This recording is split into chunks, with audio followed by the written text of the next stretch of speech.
అంటే మనల్ని పడగొట్టడానికే సాతాను పని. ఈరోజు మనం పడగొట్టడానికి రాబడలేదండి, కట్టబడడానికి దేవుని సన్నిధికి వచ్చున్నాం. దేవునికి స్తోత్రం, హల్లెలూయా.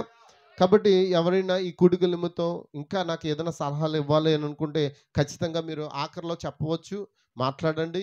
ఎందుకంటే మీకనగా మీరు వెళ్ళిపోతే దానివల్ల ఉపయోగం లేదు. ఇలా చేద్దామని నేను, ఎందుకంటే నా సొంత నిర్ణయం తీసుకోలేదు. నేను 2 వారాలు 3 వారాలు బట్టి చెప్తున్నాను ఈ ప్రార్థనల గురించి. మీరు ఎవరు కూడా ఏమీ మాట్లాడకపోతే నేనేం చేయగలను? మరి కొంతమంది అడిగినప్పుడు వాళ్ళు ముందుగా వాళ్ళు ఏం చేస్తున్నారు, మేము మేము మేము సిద్ధపడుతున్నామండి అని చెప్పారు వాళ్ళు. కాబట్టి మరి ఆ విధంగా మనం ముందుకు వెళ్ళిపోదామండి. దేవుని నామానికి మహిమ కలుగును గాక. హల్లెలూయా. ఆ మేడ గదిలో ఆ యొక్క అపోస్తులు ఆ మేడ గదిలో ప్రార్థించినట్లుగా, ఆమేన్. ఎందుకొరకు ప్రార్థించారు వాళ్ళు? ఎన్ని దినాలు ప్రార్థించారు? అమ్మ చెప్పాలి. ఎన్ని దినాలండి? ఎన్ని దినాలు ప్రార్థించారు? అపోస్తులు మేడగదులు ఎన్ని దినాలు ప్రార్థించారు? పనులు మానేసి, ఏటలు మానేసి, అన్నీ మానేసి వాళ్ళు ఎన్ని దినాలు ఉన్నారంట మేడగదిలో? 10 దినాలు ఉన్నారు. 10వ దినమున ఆ యొక్క ఆ పరలోకం నుండి పరిశుద్ధాత్మ వారి మధ్యకి దిగి వచ్చింది.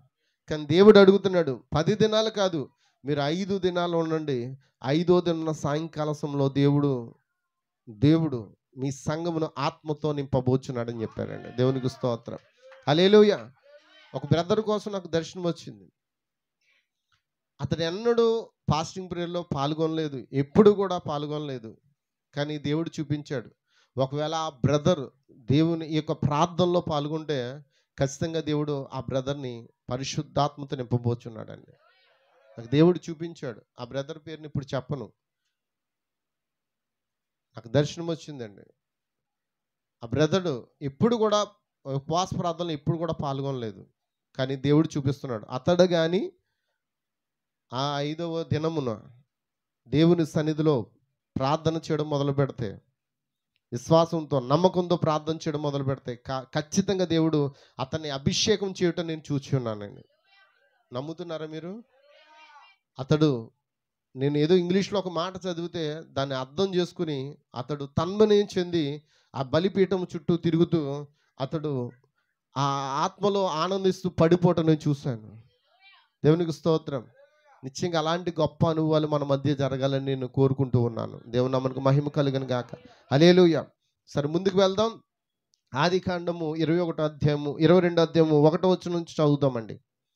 ఆ సంగతులు జరిగిన తర్వాత దేవుడు అబ్రహామును పరిశోధించును. ఏ సంగతులు జరిగిన తర్వాత అని అంటే, ఆయన పిలిచిన దినము మీ అందరికీ తెలుసు. అబ్రహామును పిలిచాడు. ఎక్కడి నుంచి పిలిచాడండి? ఆరాన్ అనే ప్రాంతం నుంచి పిలిచాడు. హల్లెలూయా. ఇరాక్ నుండి పిలిచాడు. ఎక్కడి నుంచి పిలిచాడండి? మీకు తెలుసు కదా. ఇప్పుడు ఇరాక్ దేశం తెలుసా? ఇరాక్ దేశం నుండి పిలిచాడు. ఆరాన్ అనే దేశం అది. ఇప్పుడు ఇరాక్ అయింది. అక్కడి నుండి పిలిచినప్పుడు అబ్రహాంతో పాటు లోతు, ఆ తర్వాత కుటుంబ సభ్యులు తన తండ్రిని తీసుకుని బయలుదేరి ఉన్నాడు. కానీ దేవుడు ఎవరిని రమ్మన్నాడు? అబ్రామా నువ్వు రా. కానీ అబ్రహాం ఏం చేశాడు? వెంట పెట్టుకుని అందరినీ తెచ్చాడు. చూడండి, మనం ఫలింపు జరగకపోవడానికి కూడా కారణం ఏంటంటే, కొన్ని సందర్భాల్లో మనం వెంట మనల్ని కొన్ని తెచ్చుకుంటాం. మనం ఎంతమందికి అర్థమవుతుందండి? దేవునికి స్తోత్రం. ఆ కొన్ని కూడా మన యొద్ద నుండి దూరం కాకుండా మనం దీవించబడలేం, ఆశీర్వదించబడలేం, అభిషేకించబడలేం, పరిశుద్ధాత్మ పొందుకోలేం, మరియు వాగ్దాన పుత్రులను కూడా మనము పొందుకోలేమండి. ఎంతమందికి అర్థమవుతుంది? కాబట్టి దేవుడు నిన్ను ఏం చేయమంటే నువ్వేం చేయాలి? అదే తూచ తప్పకుండా చేయాలి. దేవునికి స్తోత్రం. ఆ సంగతులు జరిగిన తర్వాత లోతు దూరం అయ్యాడు. అవునా? తండ్రి మార్గ మధ్యలో చనిపోయాడు, లోతు దూరం అయ్యాడు. తర్వాత ఆఖరి చెప్పిన మాట అబ్రహాము విన్నాడా? విన్న తర్వాత అబ్రహాంతో దేవుడు ఎన్ని సంవత్సరాలు మాట్లాడడం మానేశాడు? నీకెందుకు దేవుడు మాట్లాడలేదు నీతో? దేవుడు నీతో ఎందుకు దర్శించట్లేదు? దేవుడు నీకు ఎందుకు దర్శనాలు ఇవ్వట్లేదు? దేవుడు ఎందుకు నిన్ను ఆయన పట్టుకోలేకపోతూ ఉన్నావు? దేవుని కార్యాలు ఎందుకు చూడలేకపోతున్నావు? కారణం ఏంటో తెలుసా? నువ్వేదో దేవునికి వెలితిగా ఉన్నావు. నువ్వు దేవునికి పూర్తిగా నీ హృదయాన్ని ఇవ్వలేకపోతూ ఉన్నావు. ఆయన పూర్ణ హృదయంతో ఆరాధించే వారికి ఆయన సమీప బంధువుడుగా ఉన్నాడు. ఆయన ఎంతమందికి అర్థమవుతుంది? ఈ రోజున చాలా మంది ప్రజలకి అర్థం కావడం లేదండి. ఆమేన్. ఇక్కడ పిల్లలేరి, ఇందాక పిల్లలు ఉన్నారు, పిల్లలేరి, ఇందాక పిల్లలు ఉన్నారు. ఉన్నారా? ఉన్నారా ఇక్కడ? జానేడి ఏం చేస్తున్నాడు?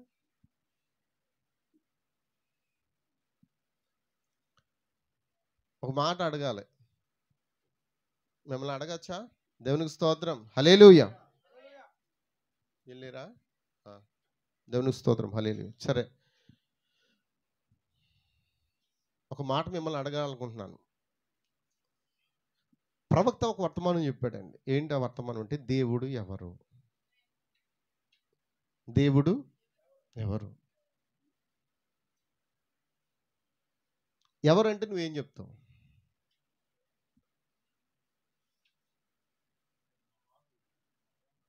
ఆయన మహాదేవుడు. దేవుడు దేవుడు అనే సంగతి మనకు తెలుసా లేదో చెప్పండి. తెలుసు. దేవుడు ఎవరంటే నువ్వేం చెప్తావు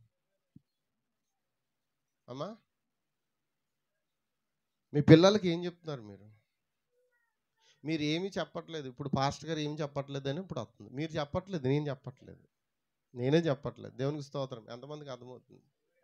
దేవుడు ఎవరు అనేది మీ పిల్లల్ని అడిగినప్పుడు మీ పిల్లలు ఏం చెప్పాలి? నేను అడుగుతాను, ప్రశాంతి ఒకసారి మైక్ తీసుకుని దేవుడు ఎవరో నాకు చెప్పు, నీకు 2 మాటలు చెప్పు. నీకు దేవుడు ఏంటో తెలిసింది చెప్పు. చెప్పు. దేవునికి స్తోత్రం. చెప్పు. నేర్చుకున్నారు కదా, చెప్పు. దేవుడు అంటే ఎవరు? ఈ మైక్ తీసుకో. ఆ మైక్ నోరు లేదంట. ఈ మైక్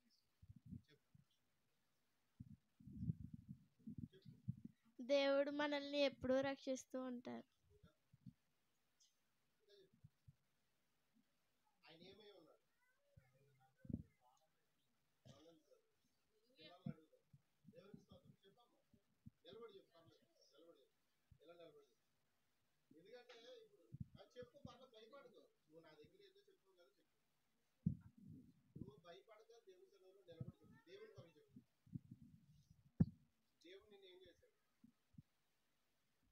ఆయన రెక్కలతో నన్ను కాపాడారు.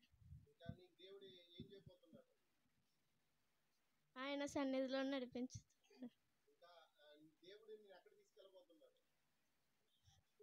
ఆయన రాజ్యం దగ్గర.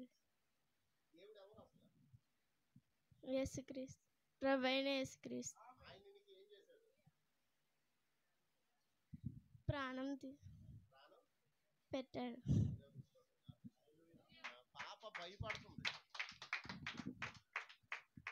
తను భయపడుతుందండి. దేవునికి స్తోత్రం. ఎంతమందికి అర్థమవుతుంది? హల్లెలూయా. పాప ఏం చేస్తుందండి? భయపడుతుంది. భయపడకూడదు. అమ్మ, ఇక్కడ ఇంకెవరు చిన్నపిల్లలు ఉన్నారు? ఈ పిల్లల్ని లేపండి. నువ్వు చెప్పు. చెప్పు. ఈరోజు నాకు చెప్పాలి, దేవుడు ఎవరో తెలియాలి. చెప్పాలి కదా పిల్లలు? లేదండి, సండే స్కూల్ వారం వాక్యం ఉన్నారు కదా. పిల్లలుగా మీరు మీ తల్లిదండ్రులు మీరు ఇంటికాడ ఏం చెప్తున్నారు?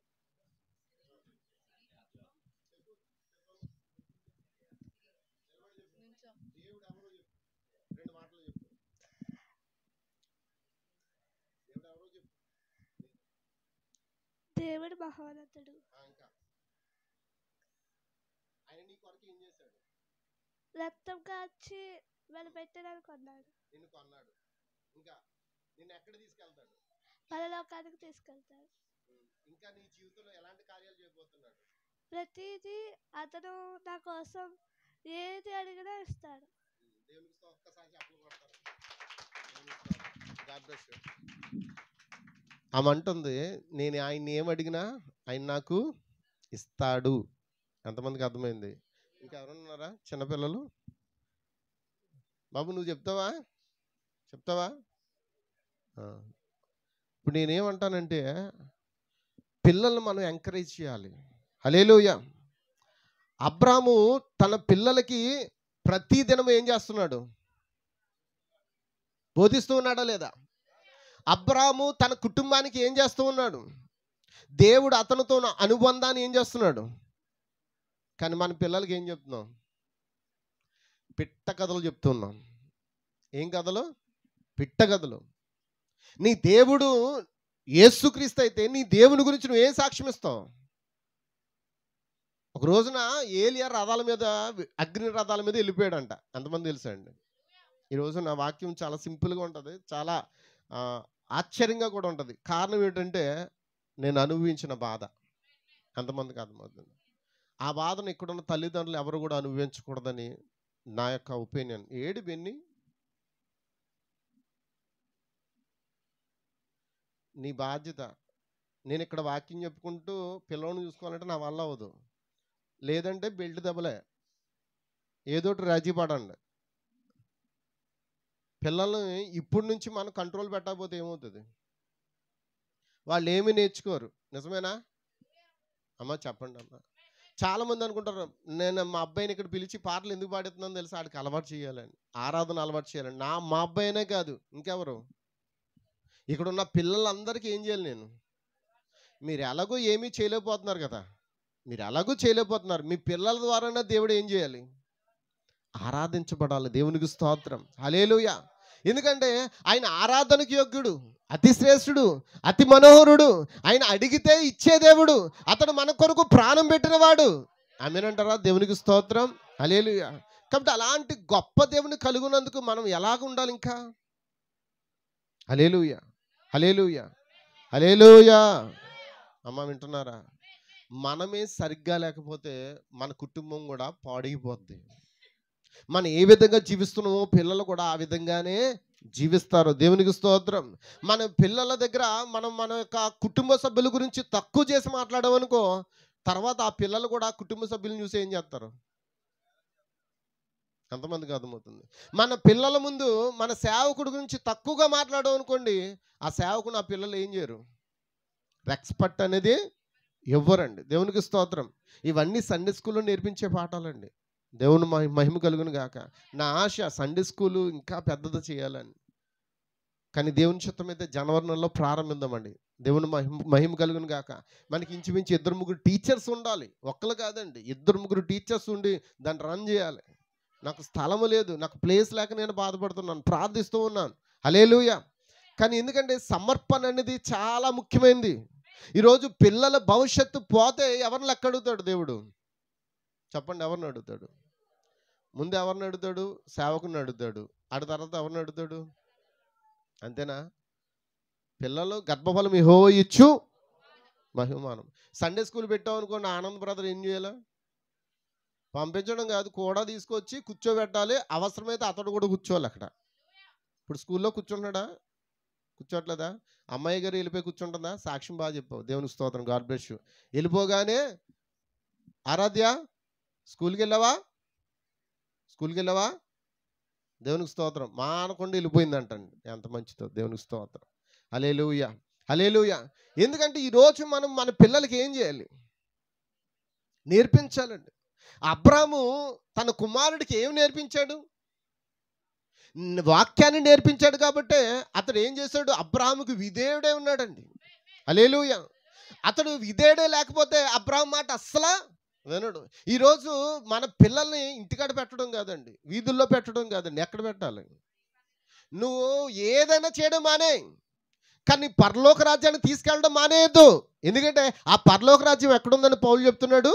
మన మధ్య ఉందని చెప్పాడు, మనతో ఉందని చెప్పాడు. యోహాను కూడా ఏమన్నాడు? మనతో ఉందని చెప్పాడు అండి. దేవునికి స్తోత్రం, హల్లెలూయా. కాబట్టి ఆ సంగతులు జరిగిన తర్వాత దేవుడు అబ్రాహామును పరిశోధించాడు. ఏ సంగతులు? అప్పటికే లోతు కూడా ఆరాధనలో పాల్గొన్నాడు, కుటుంబ ఆరాధనలో పాల్గొన్నాడు. అయినా మార్పు లేదు. నేను పోతాను పోతాను పోతాను అన్నాడు. పోతానన్నవాడిని ఏం చేయాలి? పోతానన్నవాడిని ఏం చేయాలి? పమ్మనాలి. ఎందుకంటే ఈ కాలప్రతం అన్నాడు, ఎవరైనా వ్యతిరేకంగా ఉండి నేను ఇక్కడ ఉండలేను వెళ్ళిపోతాను అన్నవాడిని బలవంతం చేసి ఇక్కడ కూర్చోబెట్టద్దు అన్నాడు. ఎందుకంటే వెళ్ళేవాడిని ప్రేమతో ఏం చేయమన్నాడు? పంపించను అన్నాడు. అవునా కదా? మన దగ్గర నుంచి కొంతమంది వెళ్ళిపోతానంటే మనం ఏం చేస్తాం? సోదరుడా, గాడ్ బ్లెస్ యు. కానీ ఎక్కడైనా మనం కలిసి మాట్లాడుకోవచ్చు, వందనాలు చెప్పుకోవచ్చు, ప్రేమ కలిగి ఉందాం. మీరు మాకు శత్రులు కాదు, మేము మీకు శత్రులు కాదు అని నేను ఎంతమందిని పంపించానో మీకు తెలుసు. ఎంతమందికి అర్థమవుతుంది? కానీ ఎవరితో నేను శత్రుత్వం పెంచుకోవడానికి నాకు ఇష్టము లేదు. కానీ ఆయన ఆరాధించేవారు ఎలా ఆరాధించాలి? ఆత్మతోనూ సత్యంతో హృదయపూర్వకంగా ఆయన ఆరాధన చేయాలి. అబ్రాహాముతో ఈ సంగతులు జరిగినంతసేపు కూడా అబ్రాహామును దేవుడు ఏం చేశాడు? పరిశోధించలేదు. ఎప్పుడు పరిశోధించడం మొదలుపెట్టాడు తెలుసా? అబ్రాహాముకి వెనకాతలు ఉన్న కొన్ని లాగుడు శక్తులన్నీ కూడా ఏమైపోయాయి? దూరం చేశాడు. హల్లెలూయా. దూరం చేసిన తర్వాత ఇప్పుడు అబ్రాహాము ఎవరి మాట విన్నాడు? షారాయి మాట విన్నాడు.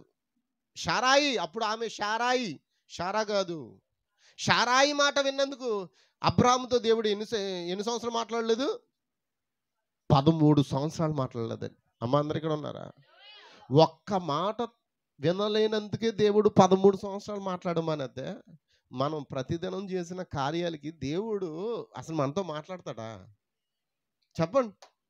మనలో అబద్ధాలు ఉన్నాయి, కోపాలు ఉన్నాయి, ద్వేషాలు ఉన్నాయి, చేదు ఉంది, విషం ఉంది, నిలువెల్లా ఘోరమైన విషం, హృదయం బహు ఘోరమైన వ్యాధి గలది, మోసకరమైందని దేవుని వాక్యం చెప్తుంది. ఎంత కల్మషం పెట్టుకుని మనం దేవుని సన్నిధిలో కూర్చుంటే దేవుడు మనతో ఎందుకు మాట్లాడతాడు? అందుకే ఈరోజు దేవుడు ఎవరితోనూ మాట్లాడాలంటే వాళ్ళతోనే మాట్లాడుతున్నాడు. అందుకే ఆయన అన్నాడు, నేను ఎవరిని నీతిమంతులుగా తీరుస్తానో వారినే నీతిమంతులుగా తీరుస్తాను, ఎవరిని మహింపరచదునో వారినే మహింపరచదును, అందరినీ కాదండి. ఏమే లార్డ్, హల్లెలూయా. ఈరోజు నా వాక్యం ఏంటంటే మిమ్మల్ని కట్టాలి, మీ కుటుంబాన్ని కట్టాలి. ముందు మనం ఏం చేస్తున్నాం? హృదయపూర్వకంగా దేవునికి సమర్పించుకుంటున్నామా? హల్లెలూయా. మనం ప్రతిదీ కూడా మన పిల్లలకి మాదిరిగా ఉండాలి. ఇప్పుడు నా కుటుంబం సంఘానికి మాదిరిగా ఉండాలి, సంఘము వారి కుటుంబాలకి ఎలా ఉండాలి? మాదిరిగా ఉండాలి. హల్లెలూయా. ఇంకా మనకి బూతులు మారలేదు. బూతులు అలాగే మాట్లాడుతున్నాం, పిల్లల్ని తిడుతున్నాం, కసురుతున్నాం, కోపడుతున్నాం, అవునా కదా? కానీ తిట్టే విషయంలో చాలా జాగ్రత్తగా మందలించాలని చెప్పాడు దేవుడు. ఆమేన్. కానీ అబ్రాహాము తన ఒక్కడైన కుమారుడు పుట్టినప్పుడు, హల్లెలూయా, ఎప్పుడు పుట్టాడు? అందరూ దూరం అయ్యి అన్ని విడిచిపెట్టిన తర్వాత, భార్య మాట విన్న తర్వాత, ఇప్పుడు అబ్రాహాం వయసు ఎంత వచ్చేసింది? 99 సంవత్సరాలు వచ్చేసే. అప్పుడు ఆ సర్వశక్తి గల దేవుడు, ఎల్ షద్దై దేవుడు ఇప్పుడు అబ్రాహాంకి ఏం చేస్తున్నాడు? ప్రత్యక్షమవుతూ ఉన్నాడు అండి. దేవునికి స్తోత్రం. ఎప్పుడు ప్రత్యక్షమయ్యాడు తెలుసా? తను పశ్చాత్తాపడినప్పుడు. అయ్యో నా ప్రభువు నాతో మాట్లాడలేదని అన్నప్పుడే అబ్రాహాము దేవుడు అబ్రాహాముకి దేవుడు అప్పుడు ప్రత్యక్షమయ్యాడు. ఎంతమందికి అర్థమవుతుంది? అందుకే ఆయన పేరు కూడా ఏంటి? అబ్రాహాము దేవుడు, ఇస్సాకు దేవుడు, యాకోబు దేవుడు, నాకు జాలిన దేవుడు, నీకు జాలిన దేవుడు, ఎలోహిము దేవుడు. ఆమేన్. హల్లెలూయా, హల్లెలూయా. ఎంతమంది ఆమేన్ అంటారండి? మీ అందరికీ అర్థమవుతుందా? అర్థమైందా? అర్థం కాబోతుందా? అర్థం అవుతుందా? దేవునికి స్తోత్రం.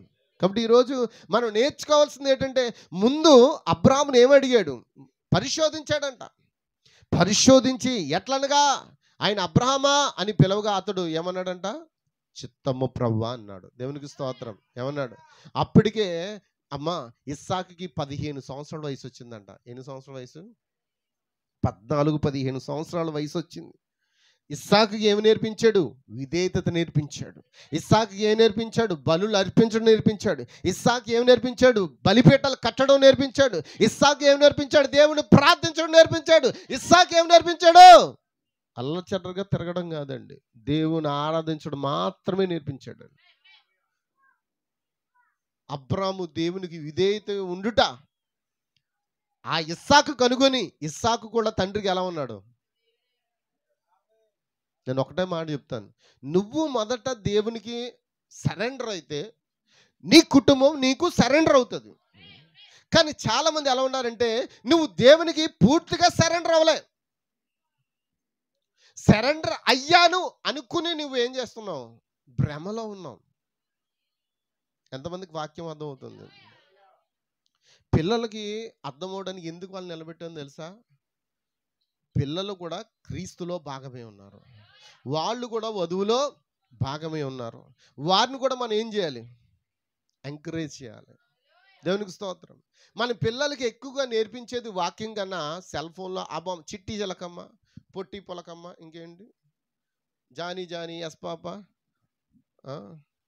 స్వీటింగ్ నో షుగరా, ఏంటి ఇది, ఇవన్నీ మళ్ళీ ఈటింగ్ షుగర్ నో పాప, అంతేనా? అయ్యానా కదా మన ఇంకే అవి ఎప్పటి నుంచి నేర్చుకుంటాం మనం?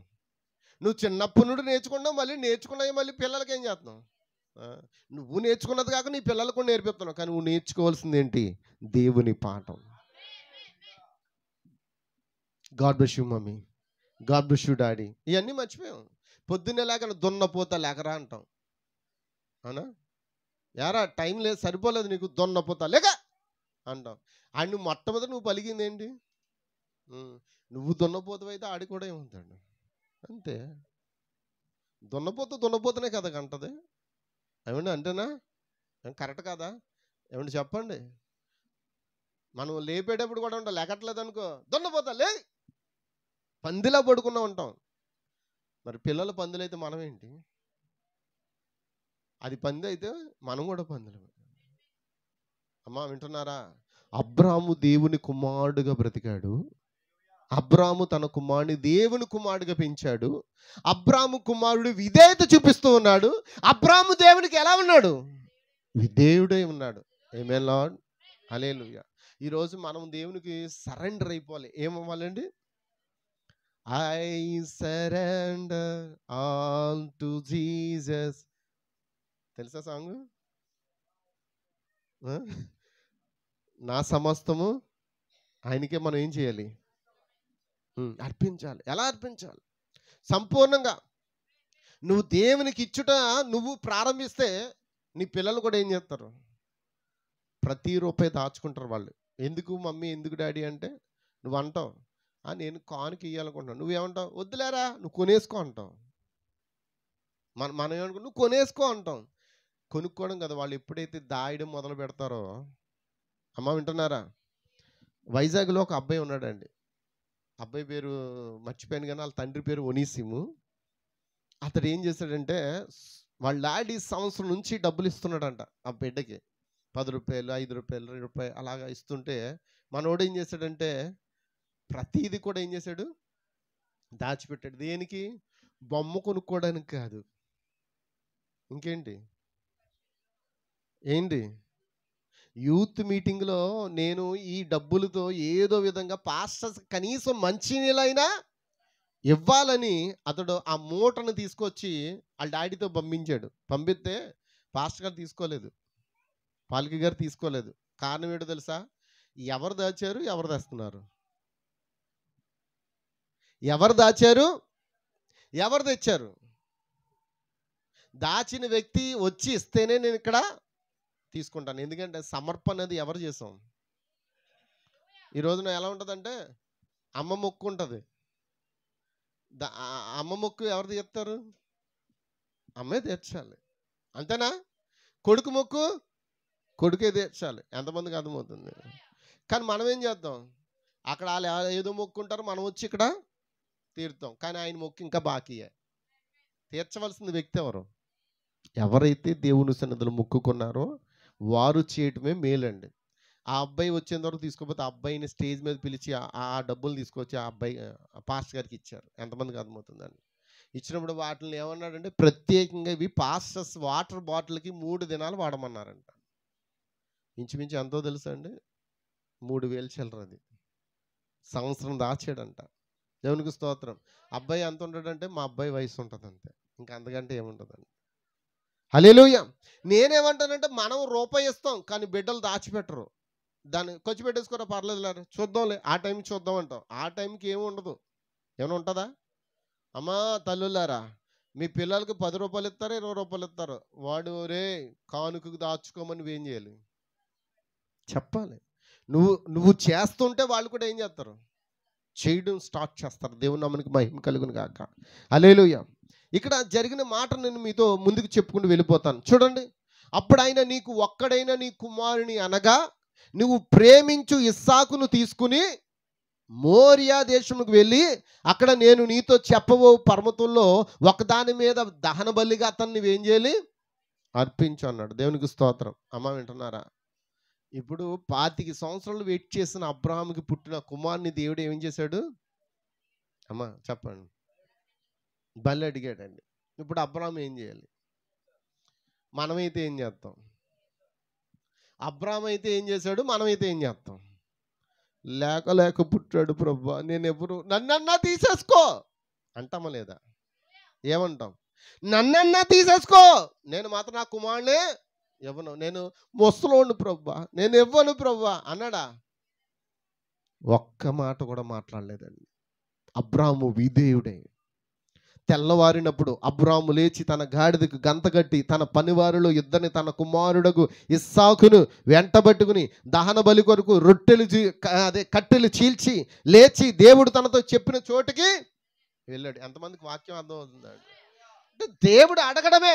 అబ్రాము ఏం చేయాలనుకుంటున్నాడు? చెయ్యాలనుకుంటున్నాడు. ఈ కాల ప్రవక్త మాట అన్నాడు. అక్కడ ఆ క్యాలెండర్ ఒకసారి నాకు తీసిస్తారా?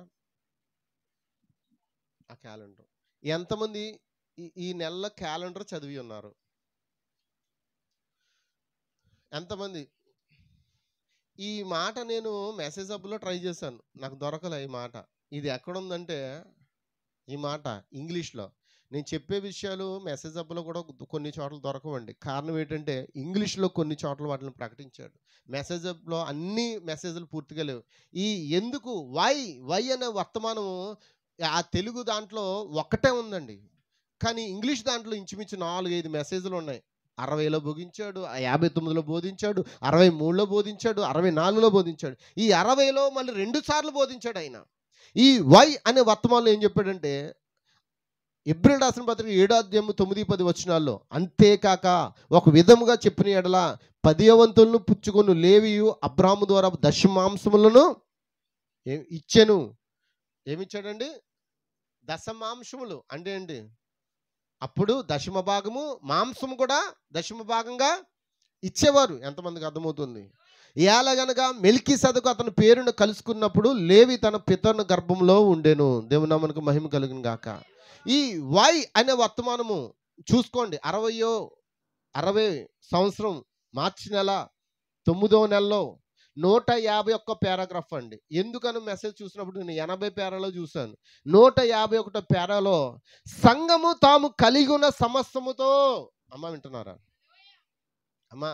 సంఘం అంటే ఎవరు? మైకులు, లైట్లు, ఫ్యాన్లు, ఇంకేంటి ఈ మ్యూజిక్లు, ఈయన సంఘం అమ్మా చెప్పాలి. సంఘం అనగా తాము కలిగి ఉన్న సమస్తముతో వారు ఏం చేయాలి? దేవుని పరిచర్యకు సహకరించాలి. ఇది ప్రవక్త చెప్పట్లేదు, ప్రవక్తలో ఉండి దేవుడు మాట్లాడుతున్న మాట. ఎంతమందికి అర్థమవుతుంది? వారి యొక్క దశమ భాగములతోనూ వారి యొక్క కానుకలతోనూ వారు ప్రేరేపింపబడి సంతోషముగా చేయాలని అనుకున్న వాటిని అన్నిటినీ చేయవచ్చును. ఏదైతే చేయాలనుకున్నాడో మీరు ఉన్నారండి, నేను సంఘంలో ఇది చేయాలనుకున్నాను, సంఘంలో ఇది చేయాలనుకున్నాను. ఎలాగునా? ప్రేరేపణతో నువ్వు ఏదైతే చేయాలనుకుంటున్నావో అది సంఘము కొరకు నువ్వు ఏం చేయాలి? చెయ్యాలి. దేవుని నామమునకు మహిమ కలుగును గాక. ప్రేరేపణ ఎవరు ఇవ్వాలి? అమ్మా చెప్పాలి, మాట్లాడండి. ఒక వ్యక్తి అండి నాకు ఫోన్లో చెప్పాడు. ఒక ఆయన ఏం చెప్పాడంటే, ప్రతి ప్రభురాత్రి భోజనానికి నేను ఉప్మాయో లేకపోతే సేమయ్యో లేకపోతే పులిహోరో వండి పట్టుకెళ్తున్నానండి. మా పాస్టర్ గారు పెత్తనం చెలాయించడానికి తెస్తున్నావా అని అంటున్నాడండి. నేను ఏం చేయాలని అడిగాను నన్ను. ఇప్పుడు నేనేం చెప్పాలి చెప్పండి? ఏం చెప్పాలి? అప్పుడు ఈ లేఖనం చూపించి ప్రవక్త చెప్పిన కోడు, తాను ఏదైతే చేయాలనుకున్నాడో మొదట ఆ చేయవలసింది. ఇప్పుడు నువ్వు చేయాలనుకున్నది ఏదో నువ్వు సేవకునికి ముందుగా చెప్తే సమస్య అనేది ఉండదు. నువ్వు కూర తెస్తానని చెప్పి ఇక్కడ పాస్టర్ గారు చెప్పకుండా కూర తెచ్చావనుకో, పాస్టర్ గారు కూడా ఇక్కడ ఏం చేస్తాడు? అప్పుడు ఏమవుతుంది? 2 కూరలు వడ్డించాలి, అంతేనా? ఒక ఖర్చు తగ్గించుకోవడానికి మరో ఖర్చు చెయ్యాలి. అయితే నేనేమనంటే, ఇదిగో నువ్వు సంఘమును నీ స్వాధీనంలోకి తీసుకోవడానికి నువ్వు చేస్తున్నావు, నువ్వు దేవుని మీద ఆధిపత్యం చెల్లించడానికి ఇలా చేస్తున్నావు అని సేవకుడు అన్నప్పుడు, బ్రదర్ అది తప్పు, అలా అనకూడదు సేవకుడు. కాబట్టి మీరు చేసేది కరెక్టు, కానీ చేసే పని ఏదో పాస్టర్ గారు నేను ఈరోజు ఎత్తి తేవాలనుకున్నానని చెప్పేయండి ముందుగా అని చెప్పాను. ఇది కరెక్టేనంటారా? హల్లెలూయా. మీరు బాధ పెట్టుకోవద్దు ఆ విషయానికైతే. మీరు సేవకుడు చెప్పండి అని అంటే, అతను దురుసుగా మాట్లాడుతున్నాడని నాకు నచ్చట్లేదండి మానేస్తానంటే, నువ్వు మానివేయదు, ఆ కారణం చేత అస్సలు మానేయద్దు అని అతనికి నేను హెచ్చరిక చేశానండి. దేవునికి స్తోత్రం. హల్లెలూయా, హల్లెలూయా. ఎంతమంది అర్థం చేసుకుంటూ ఉన్నారు? ఇక్కడ అన్నాడు, వారు ప్రేరేపింపబడి సంతోషంగా చేయాలనుకున్న వాటిని అన్నిటినీ చెయ్యవచ్చును. ఎంతమందికి అర్థమవుతుంది? ఒకవేళ మీ కాపరి మీ సంఘంలో మిమ్మల్ని ఏదైనా చేయమని కోరినట్లయితే, అమ్మా మీ సామర్థ్యం కొద్దీ పాస్టర్ గారు, అమ్మా ఈ నెలలో నువ్వు భోజనాలు పెట్టుకో, లేదా ఈ కూరతే నువ్వు ఇది చెయ్యి అని చెప్పినట్లయితే నువ్వు ఏం చేయాలి? నువ్వు ఏమండి ఇక్కడ అక్కడ అది ఉందండి. ఇక్కడ ఆ మాట ఎవరు చెప్పారు? దేవుడు హెచ్చరిస్తున్నాడండి. ఒకవేళ మీ కాపరి మీ సంఘములో మిమ్మల్ని ఏదైనా చేయమని కోరినట్లయితే మీరు దానిని చెయ్యవలను, అది మంచిదై ఉన్నది. కానీ కేవలం దాని కొరకు మాత్రమే చెయ్యవద్దు, అది సంఘ అభివృద్ధికి మేలేదై ఉండును. ఆమేన్. మొదటిగా పరిశుద్ధాత్మ ముందు ఉంచండి, అటు తర్వాత అన్ని క్రమంలోనికి వస్తాయి. ముందే ఏం చేయాలి? పాస్టర్ గారు చెప్పేశారు, మా దగ్గర ఏముందో పాస్టర్ గారికి తెలియదా? అమ్మా అందరు ఇక్కడ ఉన్నారా? ఒక మాట గుర్తు చేస్తాను, బాగా మనకు అందరికి తెలిసిన మాట. సారేపతను ఊరిలో విధవరాల దగ్గర ఏముందో దేవునికి తెలియదా? ఏంటో తెలుసా? తెలియదా? ఆమె దగ్గర ఏమీ లేదు, ఉన్నది కొంచెం పిండి. కాపర్ వచ్చి ఏం చేశాడు? ఏలియా వచ్చి ఏం చేశాడు? నా కొరకు ఒక అప్పం చేసుకుని రమ్మన్నాడు. ఆమె ఏమన్నది? అయ్యా మా దగ్గర లాస్ట్ అప్పం ఉంది, అదే కొంచెం పిండి కొంచెం నూనెతో చేసుకుని నేను నా కుమారుడు చనిపోదాం అనుకుంటున్నాం, మా దగ్గర ఏమీ లేదు అని అంటే ఆయన ఏమన్నాడు? మొదట నా కొరకు అప్పం చేసుకుని తీసుకురా అన్నాడు. ఆమె మాట్లాడకుండా పోయి ఆ డబ్బా దులిపి ఆ నూనె, ఒలుగుతున్న నూనె కొంచెం పోసి మొత్తం అంతా కలిపి అప్పము చేసి ఎవరికి తెచ్చింది? అంటే ఆమె ఏం చేస్తుందంటే కాపరి మాటకు లోబడింది. ఆమె పరిశుద్ధాత్మకు అవకాశం ఇచ్చింది, ఆమె పరిశుద్ధాత్మను ముందు ఉంచింది. అటు తర్వాత అన్ని క్రమంలోనికి వచ్చేసాయి. ఇప్పుడు ఏమన్నాడు? అప్పం తీసుకుని, ప్రభువా దీవించిన ఆయన ఈరోజు నన్ను పోషిస్తానని చెప్పు, ఇదిగో ఈమె నా కొరకు ఏర్పాటు చేసావు, ఇగో ఈ కుటుంబాన్ని కూడా పోషించు అని చెప్పాడు. పోయి నీ కొరకు నీ కుమారుని కొరకు చేసుకో అన్నాడు. అక్కడ చూస్తే ఏం లేదు. ఏమైనా ఉందా? పట్టుడు పిండి ఏమైనా ఉందా? కేజీ నూనె ఏమైనా ఉందా? ఏమీ లేదు. ఏమీ లేని సమయంలో దేవుడు ఆమె హృదయమును ఆయన వైపు తిప్పుకున్నాడు. పరిశుద్ధాత్మ క్రమంలోనికి ఆమె వచ్చింది. ఎప్పుడైతే ఆమె పరిశుద్ధాత్మ క్రమంలోకి వచ్చిందో, దేవుని సేవకునికి ఆమెకు లోబడిందో, వెంటనే ఏమైంది? ఆమె కుటుంబం ఏమైంది? పోషించబడిందా? ఆమేన్ లార్డ్. అయితే నేను ఇక్కడ రాసుకున్న పాయింట్లో ఆమె గురించి లేదు, లేదండి. కానీ ఇక్కడ ఎవరు మాట్లాడారండి? అన్నీ నాకేమో గుర్తుండిపోతాయండి? ఏముండవండి. మాట్లాడేవారు మీరు కదా, మీలో ఉన్న పరిశుద్ధాత్మ, దానికి జోడించాలి. హల్లెలూయా. తన పనివారితో కలిపి అతడు ఎక్కడికి వెళ్ళాడు? మోరియా పర్వతం దగ్గరికి వెళ్ళాడండి. ఎన్ని దినాలు ప్రయాణం చేశాడో తెలుసా? 3 దినాలండి. రోజుకి ఎన్ని మైళ్ళు నడిచాడో తెలుసా? 30 మైళ్ళు నడిచాడంట. అమ్మ వింటున్నారా? గాడిద మీద కుమారుని ఎక్కించుకుని ఆయన నడుస్తూ, తనతో పాటు 2 పనులను తీసుకెళ్ళి, కట్టెలు కూడా తీసుకెళ్ళి, గొడ్డలు తీసుకెళ్ళాడా, నిప్పు కూడా తీసుకెళ్ళి ఏం చేస్తున్నాడు? 3 దినాలు ప్రయాణం చేసి వారు ఆ కొండకు చేరుకున్నారండి. హల్లెలూయా.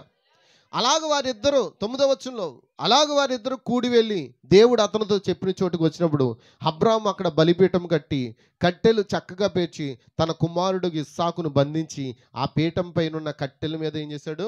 ఉంచాడు. హల్లెలూయా. అంతకు ముందు ఏం జరిగింది?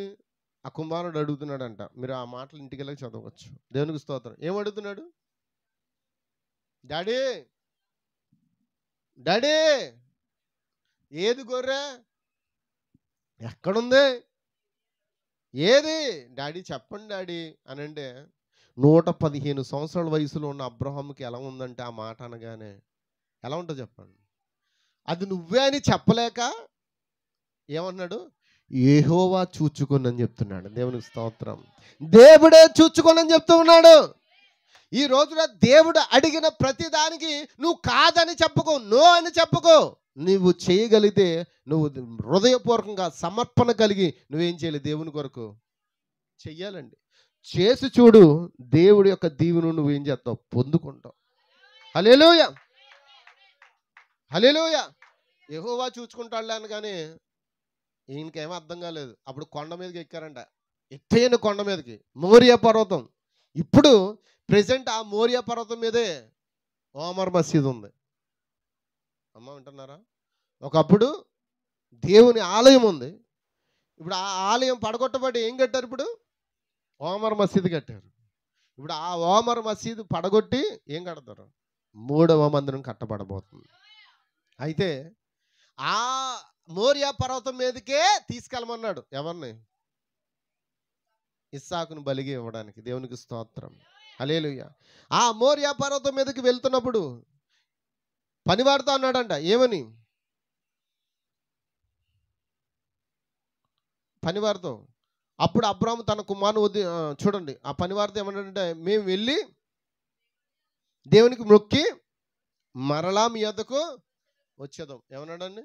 నేను వస్తానని చెప్పలేదు. ఏమన్నాడు? వచ్చేద్దామంటే ఎంతమంది వస్తారు? ఎందుకు వస్తారు? ఒక్కడే కదా రావాలి, ఒక్కడే కదా రావాలండి. తిరిగి వచ్చేద్దాం అంటున్నాడు. తిరిగి వస్తామని నేను తిరిగి వస్తానని చెప్పాలి, కానీ తిరిగి వచ్చేద్దామని చెప్తున్నాడు అండి. అంతమంది కోసం చెప్తున్నాడు. మేము వెళ్తాం, బలి అర్పిస్తాం, దేవుని మొక్కుతాం, మరలా మీ వద్దకి వచ్చేద్దామని చెప్పి అతడు ఇస్సాకు మీద కట్టెలు పెట్టి ఏం చేస్తున్నాడు? పర్వతం మీద తీసుకెళ్తున్నాడు అండి. దేవునికి స్తోత్రం. మరి ఇస్సాకు ఏమై ఉన్నాడు? ఆ కట్టెలు మోసేటప్పుడు, ఇస్సాకు పర్వతం మీదకి నడిచి వెళ్ళేటప్పుడు, ఆ కట్టెలు మోసుకుని వెళ్ళిపోతున్నప్పుడు మీకు ఇస్సాకులు ఎవరు కనబడుతున్నారు? ఏసే కనబడట్లేదా? అమ్మ చెప్పండి. తండ్రికి విధేయుడై లోబడిన క్రీస్తు కనబడట్లేదా? మన పాప పాపలు మోస్తున్న ఆ సిలువ కనబడట్లేదా? ఇస్సాకు కట్టెలు మోస్తూ ఉన్నాడు, పైకి తీసుకుని వెళ్తూ ఉన్నాడు. ఆ పర్వతం మీదకి నడవలేక నడుస్తూ ఉన్నాడు. యేసయ్య కూడా మన పాప భారంలో ఏం చేశాడు? ఆ గొల్గొతా అనే కొండ మీదకి, కల్వరి మీదకి ఏం చేశాడు? మోసుకుంటూ ఏం చేశాడు? వెళ్ళాడండి. దేవుని నామమునకు మహిమ కలిగిన గాక. ఇస్సాకు కూడా ఎవరున్నారు? అబ్రాహాము ఉన్నాడండి. క్రీస్తు కూడా ఎవరున్నారు? ఒంటరిగా పోతున్నాడు. ఎందుకంటే ఆయనతో పరిశుద్ధాత్మ తోడుగా ఉన్నదండి. హల్లెలూయా, హల్లెలూయా. తండ్రి తోడుగా ఉన్నాడండి. అబ్రాహాము తోడుగా ఉన్నాడు. అబ్రాహాము ముందు నడుస్తున్నాడు, వెనకతలా భారం నడుస్తుంది. హల్లెలూయా. వెళ్ళాడు. వెళ్ళిన తర్వాత అక్కడ ఆ పర్వతం మీద చదునైన ప్రాంతం చూసుకుని ఆ ప్రాంతంలో ఏం చేశాడంట?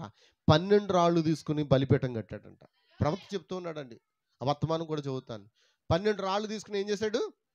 బలిపీఠం కట్టి ఆ బలిపీఠం మీద కట్టెలను పేర్చి అటు తర్వాత ఇస్సాకుని దగ్గర రమ్మన్నాడంట.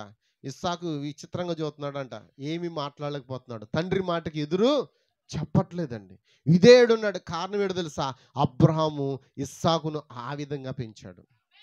కానీ ఈరోజు మన పిల్లలు మన మాట వినే స్టేజ్లో వారు లేరు. గట్టిగా మాట్లాడితే తనుతాను అంటున్నారు అంతే. అవునా కదా? గట్టిగా మాట్లాడితే తనుతంటున్నారు. విధేయత కలిగి ఉన్నప్పుడే పరిశుద్ధాత్మ మనకు కూడా ఉంటుంది. విధేయత లేకపోతే ఆ పరిశుద్ధాత్మ మనకు కూడా ఉండదండి. ఇస్సాకుకు విధేయుడై తండ్రి మాటకు లోబడి నీ చిత్తము అనుకుని తండ్రికి తన చిత్తాన్ని అప్పగించుకుని తండ్రి ఏం చేస్తే కుమారుడు అదే చేశాడు. దేవునికి స్తోత్రం. వెంటనే ఇస్సాకు ఏం చేశాడు? చేతులను అప్పగించినప్పుడు అబ్రాహాము ఆ ఇస్సాకు చేతులు ఏం చేస్తున్నాడు? బంధించాడంట. దేవునికి స్తోత్రం. బంధించి అతను తీసుకెళ్ళి ఏం చేశాడు? ఆ మోరియా పర్వతం మీద, ఆ రాళ్ళ మీద, ఆ కట్టెల మీద పొరుండు పెట్టాడండి. దేవునికి స్తోత్రం. హల్లెలూయా, హల్లెలూయా. ఆమేన్ లార్డ్, హల్లెలూయా. ఇప్పుడు చెప్పండి, దేవుడు అబ్రహాముని ఏం చేశాడు? పరిశోధించాడు. మరి నీకు పరిశోధ కాలం వచ్చినప్పుడు అబ్రహాము వలె నువ్వు నిలబడుతున్నావా? నిన్ను పరిశోధిస్తే నువ్వు నిలబడగలవా? అబ్రహాము దేవుడు అడిగినప్పుడు సనుక్కున్నాడా? సనుక్కున్నాడండి. మనం ఏం చేస్తున్నాం చెప్పండి? ఉన్నాయా కదా? హల్లెలూయా. అబ్రహాము దేవునికి విధేయుడే ఉన్నాడా లేదా? మరి మనము అబ్రాము తన జీవితంలో వాగ్దానం చేయమని దాన్ని అడిగినప్పుడు అతడు సంతోషంగా ఇవ్వడానికి ముందుకు వచ్చాడు.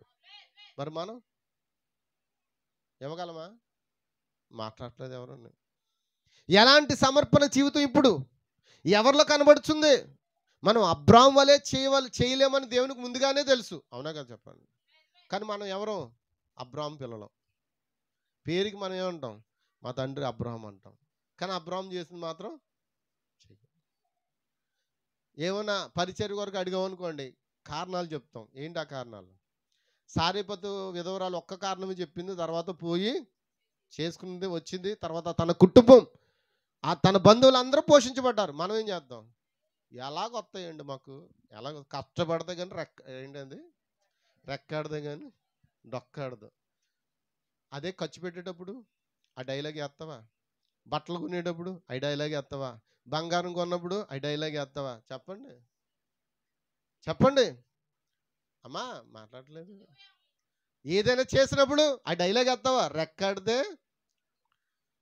నీ రెక్కాడించేవాడు నీ బంధువులు కాదు, నీ రెక్కాడించేవాడు ఆ షాపోడు కాదు, నీ రెక్కాడించేవాడు ఎవరు? అమ్మ చెప్పండి అమ్మా. ఆయనకి నీ రెక్కలు ఇవ్వకపోతే, నీ రెక్కలు ఆడించకపోతే నువ్వేమవుతావు? నువ్వు పోషించబడలేవు. హల్లెలూయా. అబ్రాము వలె నువ్వు సమర్పణ చేసుకోలేకపోతున్నావు. అబ్రాము వలె చేయలేమని దేవునికి ముందుగానే తెలుసు. కానీ కనీస బాధ్యతలు కూడా మన దేవుని సన్నిధిలో నెరవేర్చలేకపోతా ఉన్నాం. హల్లెలూయా. కానీ మనం ఏం చెప్తున్నాం? అబ్రాము పిల్లలని చెప్పుకుంటున్నాం. కానీ అక్కడ అంట అబ్రాము శోధించబడి విశ్వాసం బట్టి ఇస్సాకును ఏం చేశాడు? బలిగా అర్పించాడండి, అర్పించలేదా? అమ్మ చెప్పాలి. బలిగా ఇచ్చాడండి. ఎంతమందికి అర్థమవుతుంది?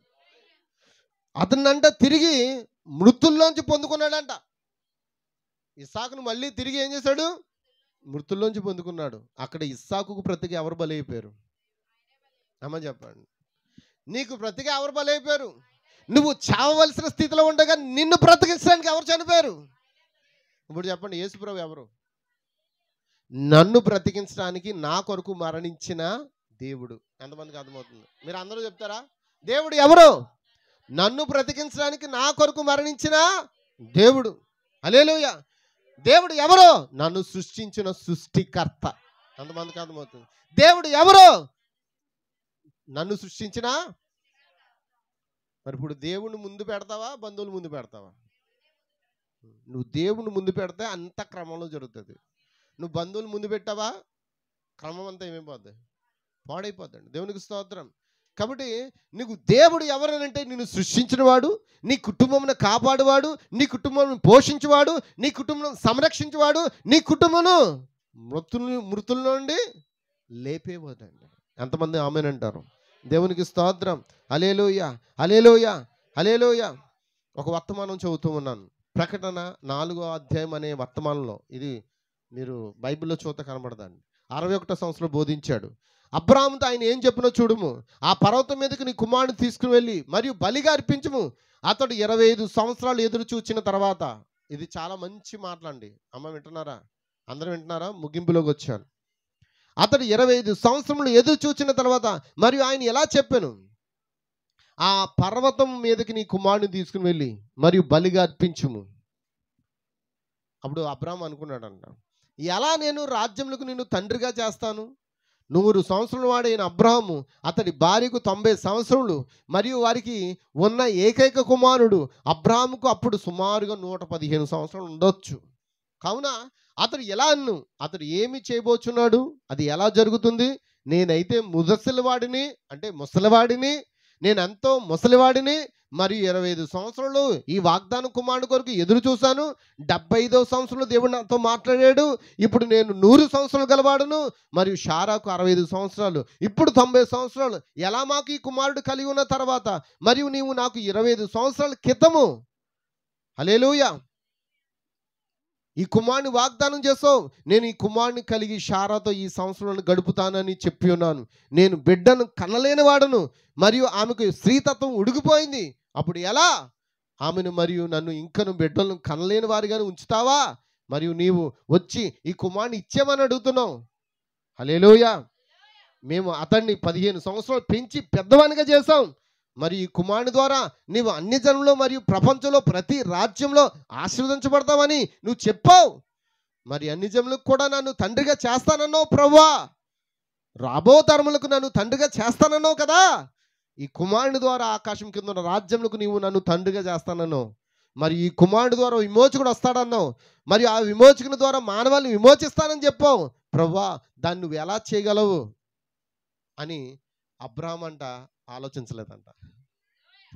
ఇవన్నీ మన ఆలోచన చెప్తున్నానండి, మన బలహీనతలు. అబ్రహాంని అడగగానే నేను 70 సంవత్సరంలో ఉన్నప్పుడు నాకు మాట ఇచ్చావు, ఇచ్చిన కుమారుని ఎలా ఇచ్చామంటావు, నన్ను పోషిస్తానన్నావు, నన్ను జన్మలకు తండ్రిగా చేస్తానన్నావు, నా భార్య ఏమో 90 సంవత్సరాల వయసు, గర్భం ముడికిపోయింది, ఇంకెలా ఇస్తావు, ఈ రాజ్యాలన్నీ నా ద్వారా ఆస్వాదించబడతానని చెప్పు, ఈ బాలుని ద్వారా విమోచకుడు వస్తాడని చెప్పు. ఇన్ని చెప్పినది వాడు ఇది ఎలా చేయమన్నావు ప్రభువా అని అడిగాడా? మన ఆలోచన అలా ఉంటాయి ఏదైనా అడిగితే. అబ్రహాం అంట అస్సలు అబ్రహాము యొక్క ప్రశ్న అసలు అది కాదంటండి. కేవలం దేవుడు చెప్పిన మాటకు విధేయత చూపాడు. గట్టి కొడతాను చెప్పట్లో. ఏం చేయాలి ఇప్పుడు మనం? ఏం చేయాలండి? నువ్వు దీన్ని ఎలా చేస్తావు అని అడగలేదు. ఎంతమందికి అర్థమవుతుంది?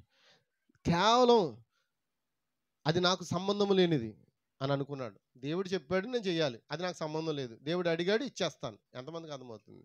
నీవు దాన్ని చెప్పి ఉన్నావు కావున నీ మాట సరైందని నాకు తెలుసు. దేవునికి స్తోత్రం, హల్లెలూయా. ఎన్నేమైనా నువ్వు వాగ్దానం చేసి నీ కుమారుని నాకు ఇచ్చి ఉన్నావు. నేను మరణించి ఒకరి నుండి అతన్ని పొందుకున్నాను. ఆమేన్ లార్డ్, హల్లెలూయా. మరియు అతన్ని చంపమని చెప్పినట్లయితే నువ్వు మరణం నుండి అతన్ని తిరిగి లేవనెత్తగల శక్తిమంతుడివి. ఓ మాయ్, ఎంతమందికి అర్థమవుతుందండి? ఆయన శక్తి గల దేవుడేనా? లేవనెత్తగలడా? మృతులు సైతం లేపగల శక్తిమంతుడేనా? మరి ఇస్సాకు నువ్వు మృతుల నుండి లేవనెత్తాడా? చెప్పాలండి, ముగిస్తూ ఉన్నాను. లేవనెత్తాడా? చెయ్యి ఎత్తాడంట. కత్తి ఎత్తి దహన బలిగా అర్పించబోతుంటే ఏం చేశాడు? అబ్రహ్మా ఆగు, నీ ఒక్కడైన నీ కుమారుని నాకు వెనుతీయక తిరిగితివే. అస్సలు నువ్వు ఇంతకంటే నాకు ఇంకా గొప్ప నమ్మకం నీ మీద పెరిగిందని దేవుడు ఏం చేశాడు? ఇతనికి మారుగా ఆ పొదలో ఆయనే ఒక గొర్రె పిల్లగా అక్కడ ఉన్నాడండి. నీకు సమస్య పెద్దదే ఉండొచ్చు, నీ సమస్య కొండలాగే ఉండొచ్చు, నువ్వు చేయలేకపోవచ్చు. కానీ దేవుడు చేయమన్నది చేస్తే దానికి ప్రతిగా దేవుడు గొప్పదాన్ని చేయగలడు. హల్లెలూయా. కాబట్టి నువ్వు హృదయపూర్వకంగా దేవునికి ఏం చేయాలి? సమర్పించుకోవాలా? ఆమేన్. ఎంతమంది సంపూర్ణ సమర్పణ కలిగి ఉంటారు? ఆమేన్. ఈరోజు నా యొక్క అంశం ఏంటంటే ప్రతి వ్యక్తి సంపూర్ణ సమర్పణ జీవితం కలిగి ఉండటం. ఎంతమంది కలిగి ఉంటారండి? హల్లెలూయా. అలా మనం ఎలా చేస్తామండి? అబ్రాహాం అంటే పాత వ్యక్తి చేశాడు, ఇప్పుడు మనం ఎలా చేస్తామంటారేమో. అమ్మా మనం అందరం ఎవరు? పేరుక. అప్పుడు అబ్రాహాం అంటే వాళ్ళు పిచ్చి భక్తి చేశారు. మనం ఇప్పుడు ఏమో అంతంతరాని భక్తి అని కూడా తెలుసా అండి? ఈ మొదటి మందిరం కంటే ఈ కడపడి మందిరం యొక్క మహిమ అంట ఏంటంట? గొప్పది. వాళ్ళని ఒక్క ఆత్మతో అభిషేకిస్తే దేవుడు ఏం చేశాడు? మనం 7 ఆత్మతో అభిషేకించాడంట. మరి మనలో ఇంకెంత శక్తి ఉండాలి? కానీ మనం ఏం చేస్తున్నామంటే అబ్రాహాం వలె ముందుకు రాలేకపోతున్నాం. అబ్రాహాం ఇచ్చిన మాట వలె మనం కూడా ముందుకు రాలేకపోతున్నాం. అబ్రాహామును దేవుడు అడిగాడు, దేవుడు అబ్రాహాము ప్రశ్నించాడా? అమ్మ చెప్పాలి, ప్రశ్నించాడా? మన ఆలోచన ఎలా ఉంటుందో చెప్పాడు కదా. 75 సంవత్సరాలు అయింది, నువ్వు మాట్లాడు, నువ్వు ఇచ్చావు, మళ్ళీ జనములకు తండ్రిగా చేస్తానన్నావు, ఈ ఇస్సాకుని ఇచ్చేతే నేను ఎలా అవుతాను అని అనలే. మారు మాట చెప్పలేదు. అసలు అతని ఆలోచనే కాదంట. నువ్వేం చెప్తే అదే చేస్తాం. ఈరోజు మనం దేవుడు చెప్పితే మనం ఏం చేయాలి? చేయగల స్థితిలో దేవుడిని నువ్వు ఉంచినందుకు నువ్వు చాలా ధన్యురాలు. దేవుడు ఈ మాటలు మీ హృదయంలో దేవుడు దీవించును గాక. God bless you.